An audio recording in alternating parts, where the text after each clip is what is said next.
Крытый зеленью и мхом, под бело-золотым Кремлем, раскинул паутину улицы домов, сплетение судеб и веков. Мой город, тысячелетняя Казань. Здесь омут времени, водоворот событий, скружили хоровод имен, талантов и открытий.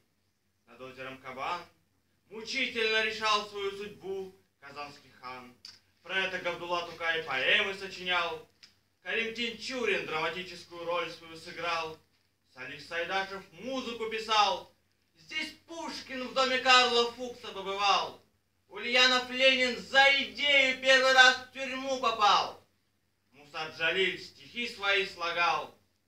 Народ советский на борьбу с фашизмом вдохновлял.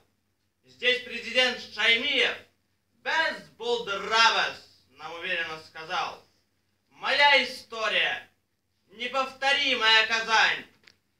Арабской вязью сотканный ковер, украшенный славянским красочным узором, встречал гостей на берегу реки, усталых путников из Азии, Европы, встречал по-доброму, открытым, всегда с татарским самобытным колоритом, с душою песней и веселым плясом, но не с шампанским и заморским ананасом, а чаем черным с молоком, чак-чаком и беляшом, и эчпочмаком.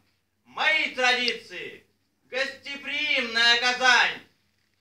И нынче ждет гостей Казань, посланников со всех концов земного шара. Преображаясь словно изумрудный циферблат, стремится ввысь, уходит в землю. Ключ на старт. Спортивные победы, наша сила, здоровье нации и гордость и успех. Давайте громко скажем всем об этом и встретим универсиаду. Лучше, краше всех. Моя Казань, спортивная столица.